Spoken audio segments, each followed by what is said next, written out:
Our story is set in South Korea during the 2000s. A system existed back then which has since disappeared, the conscripted policeman, or Wigyong.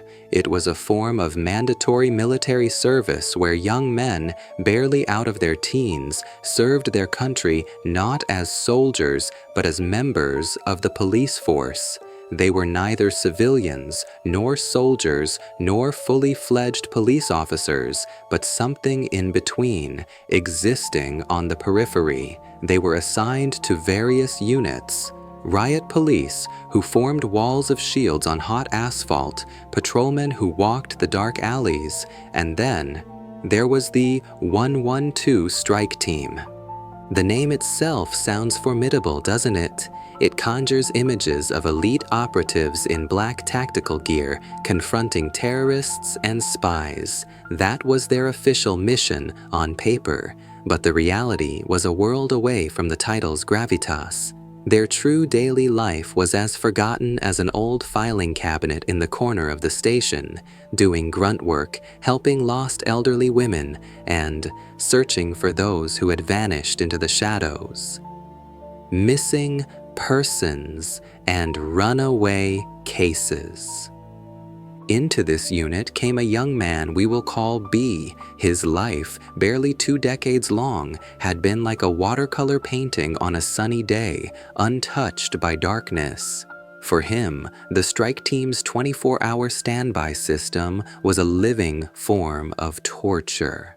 The shrill alarm bell that shattered the precious moment before sleep, the thunder of dozens of combat boots on the hallway floor in the middle of the night, the nauseating sway of the truck carrying them into an unknown, pitch-black darkness.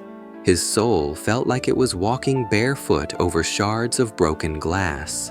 B's first mission, ironically, was at 11 a.m. on a day so bright the sun seemed to be bleaching the world white. The target of their search was not an elderly man with dementia or a lost child. It was an ordinary adult male.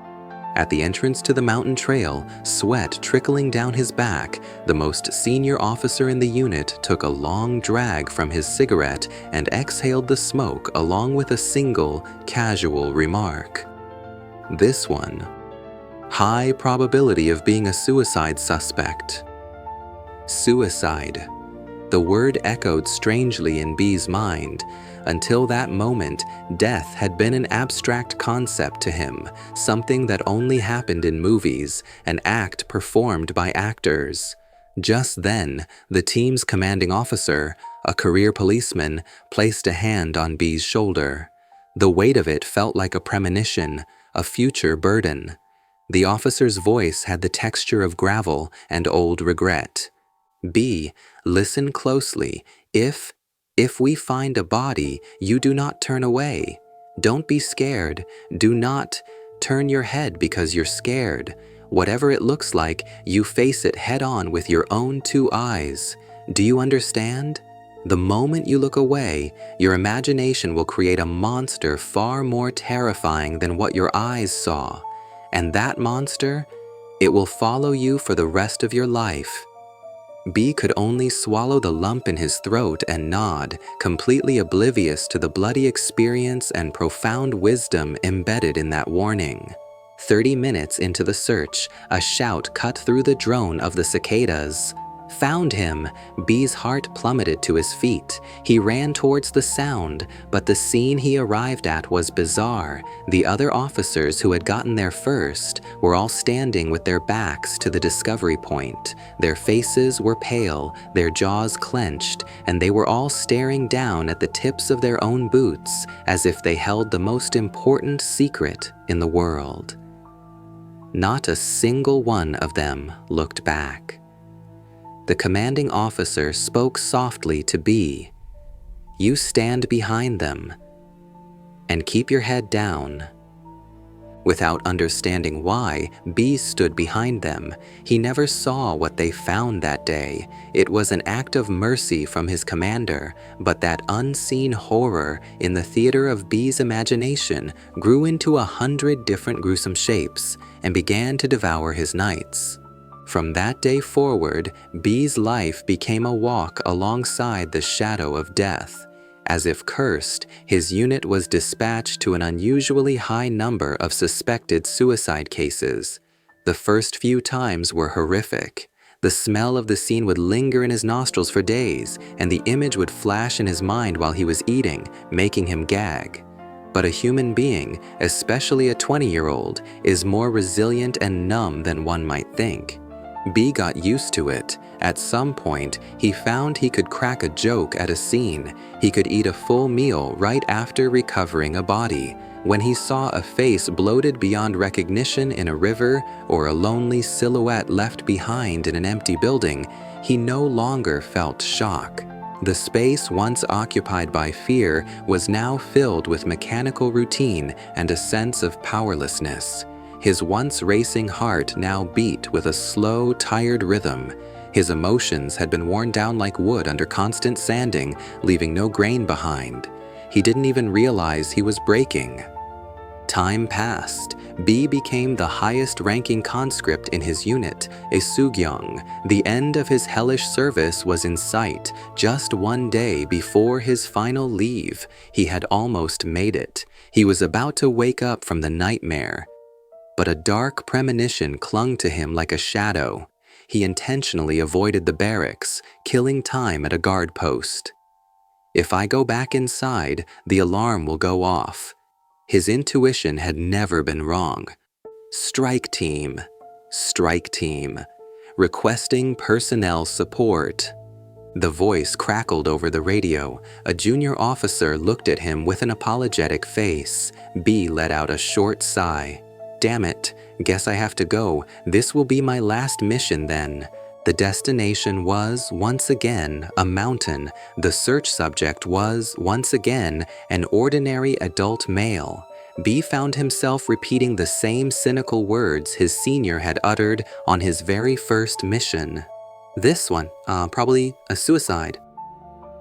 His partner for this final mission was the newest recruit, Jong-soo. B, now the veteran, passed down the gruesome survival tips he had learned. Jong-soo, when you're searching a mountain, don't just look ahead. Keep your head up. Scan the area about 45 degrees upwards. It's strange, but we usually find them closer to the sky than to the ground. Halfway up the mountain, when the air grew heavy and it felt like the forest itself was holding its breath, an old veteran detective who had joined them stopped. His nostrils flared slightly. Ah, that smell. He tasted the forest air. It's the smell of decay, sweet and foul, trying to hide beneath the scent of pine and earth. This is it. As soon as he finished speaking, a swarm of blowflies appeared as if from nowhere, forming a black, buzzing cloud that enveloped them. They were the first mourners at a funeral no one else knew about. At a fork in the path, B and Jong-soo separated from the detective. They pressed forward, and then Jong-soo grabbed B's arm. "Sergeant B, over there." At the tip of Jong-soo's pointing finger, on a small hill, stood a man. He perfectly matched the missing person's description. The man stood still, looking down at them. Then, as the wind blew, his body seemed to move slightly. Just a little. Adrenaline and a foolish, beautiful hope surged through B's heart. "He's alive! A rescue on my very last mission," he shouted at the top of his lungs. "We found him! He's over here!" The very instant he was about to sprint towards the man, the detective's voice screamed from behind him, a sound that was almost animalistic. "Stop! B! Don't move!" As B and Jong-soo froze, Jong-soo let out a choked scream and fell backwards. B was paralyzed on the spot. All the sounds of the world vanished. What he saw up close was not a living person. It was a grotesque marionette whose strings had been cut by God. It wasn't moving, it was being swayed by the wind, the unbearable stench of putrefaction, a smell so vile it felt like it was physically paralyzing his nerves, the macabre festival of hundreds of buzzing flies, and a neck broken at an angle that defied all human anatomy. In that split second, the commander's warning from his first mission flashed through his mind like lightning, but his reason had already been devoured by primal instinct. Choking back a scream, with a violent, involuntary motion he wrenched his head away. He slammed the door to the nightmare shut, trapping the monster on the inside with him, the one mistake he ever made, the one rule he ever broke. That very night, his true hell began. Back at the station, he pretended nothing was wrong, but when he lay down, the scene replayed itself endlessly on the back of his eyelids. When he finally slept, he was tormented by nightmares. Waking up in the pre-dawn darkness, he went down to the guard post. The junior officer on duty turned to look at him, and his face was the face of the corpse from the mountain. He went on his final leave. He traveled to Gyeongju, a historic city where the tombs of ancient kings lay like soft velvet hills. As he walked through a beautiful pine forest, the blowflies appeared again, like ghosts of the ones from the mountain, and then the smell began to rise from the earth, that putrid stench suffocating the clean air. He felt dizzy, his lungs burning, and he collapsed. When he managed to get up, he saw a pair of feet dangling before him. Slowly, he raised his head. It was him, hanging from a branch with the same broken neck and empty eyes, looking down at him. His trip ended there. His body withered. He lost 7 kilograms. B was now certain. This wasn't trauma. This was a curse. That thing had attached itself to him. When modern logic fails and an inexplicable horror consumes a person, Koreans often turn to an ancient figure, one who walks the line between our world and the next, a mediator who listens to both the living and the dead. They are called the mudang, the shamans. They are believed to deal with spirits and read the whispers of the dead. B, convinced he was cursed, placed his last hope in a mudang. The first shaman he visited worked in a room thick with the suffocating smell of incense, surrounded by colorful talismans and the unnerving eyes of unfamiliar gods painted on the walls. She took one look at B and clicked her tongue. "Oh, my. You've brought something truly awful with you." Because you looked away in fear, its spirit, filled with resentment, has latched onto you. Her words seemed to feed on B's terror, but the paper talisman she gave him did nothing. That night, every corpse he had ever seen during his service appeared in his dreams, hunting him. The situation only worsened. At the end of his rope, he visited a second mudang. This one's office was calm, smelling of gentle tea instead of incense. The shaman was just an ordinary-looking middle-aged man. He listened quietly to B's story, and then said something unexpected. "No, there's nothing here. You are clean." His voice was like cool, clear water, washing away the muddy performance of the first shaman. "The place you need to go is not a shrine like this. It's a hospital. You're not seeing a ghost. You're seeing a phantom. It's not a spirit. It's trauma. It's a hallucination your brain is creating because of the shock you endured." The words hit B like a physical blow. The shaman explained it. In that final moment when B looked away, all the sensory data, the horrific sight, the putrid smell, the sensation of insects, was saved to his brain like a single corrupted computer file. The stress of his life after discharge acted as the trigger, causing his brain to play that file over and over again.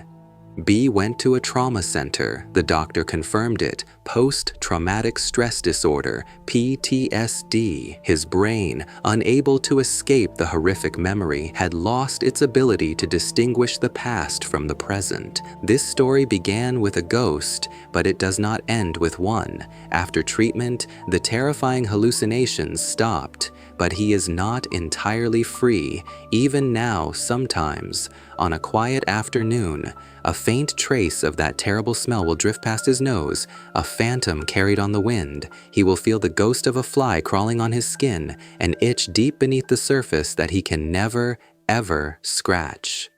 This story forces us to ask a fundamental question about fear. What is true horror? Is it an unknown entity lurking in the darkness? Or is it the ghost of our own memory, one that haunts us even in broad daylight?